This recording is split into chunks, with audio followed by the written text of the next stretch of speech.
أنا عايزاكِ تجيبي صدور الفراخ وتقطّعيها صوابع وتنزلي بيها في الخلطة دي، وانسي البيض وانسي الحليب وانسي الطريقة التقليدية خالص، عشان هتعرفي إن أنتِ كنتِ بتعمليها غلط، وحتى كمان اللي بيعملوها بالطريقة العادية غلط في غلط، لا بيض ولا حليب. تعالي شوفي الفراخ الاستريبس بقى بتاعة أشهر المطاعم، بس إحنا عاملينها بطريقتنا أحسن من المطاعم. أنا باجيب هنا صدور الفراخ لمّا باكون بقى مستعجلة وعايزة أعمل أكل في 5 دقايق وأعمل لهم أكل مطاعم في البيت، باجيب حوالي كيلو من صدور الفراخ، ممكن تجيبي نص كيلو براحتك خالص، تغسليه كويس جدا وتقطعيه صوابع، وجيبي بقى عصير طماطم متصفي وعصير بصل. تمام، انزلي بيهم في البوله وعليهم كوبايه من الميه السخنه، معلقه من التوم المفروم وملح وبصل باودر وتوم باودر، وانزلي بقى بمعلقه من توابل الفراخ وعليهم رشة من الحبهان والفلفل الأسود، وانزلي بشوية من الشطة، والشطة دي اختياري، شوية كده من البابريكا المدخنة، وقلبي الخلطة الحلوة دي. والسر هنا في المية السخنة.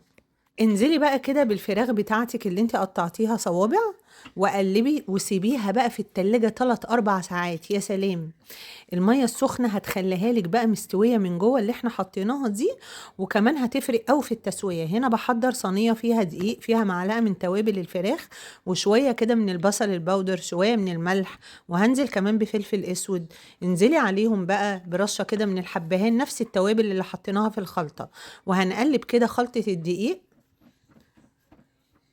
ويلا بينا بقى نجيب الاستريبس بتاعنا، بطلعه من الخلطة بحطه في خلطة الدقيق، بعدين برجعه تاني قوام كده بسرعة في الخلطة، وبرجعه تاني الدقيق عشان يطلع معاكي كريسبي والقشرة منفوخة زي ما شفتيه كده في أول الفيديو. هي دي الطريقة الصح، ودي أنجح طريقة للفراخ الاستريبس، وأحلى طعم هتاكليه بجد. يعني انسي الحليب والبيض بقى خالص. شايفة بقى؟ هنا خلاص، طبعا انا بخلي كل واحدة بعيدة عن التانية، ما بحطهمش على بعض. تمام. هنا بقى خلاص عملت معايا الكمية دي، صدور الفراخ حوالي كيلو. برفع بقى طاسة على النار فيها زيت سخن، وبنزل بالاستريبس بتاعي كده، وبيطلع معاكي يعني بصي كريسبي ومقرمش. هوريهولك اول ما بياخد لون بقلبه الناحية التانية.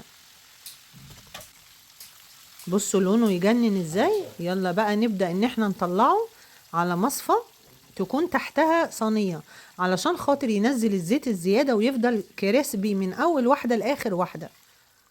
هنبدأ ننزل باقي الكمية كده، نسمي بسم الله، وتعالي بقى اوريكي هو قد ايه بجد كريسبي ويجنن. بصوا، احلى من بتاع المطاعم. انسي بقى اللي بره ده خالص، واعملي لاولادك كل حاجة في البيت.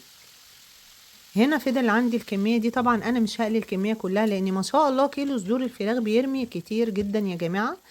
يعني فانا عملت نصه بقى، لان عامله اكل تاني جنبه، وبصراحه طلع يجنن. بصوا بقى مقرمش ومن جوه ابيض زي القشطه ومستوي بجد تحفه.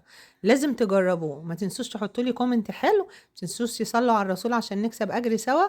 جربوا طريقه الفراخ الاستريبس دي، هتعتمديها، ودي احلى طريقه، وفي 5 دقايق هتخلصيها بالف هنا يا رب.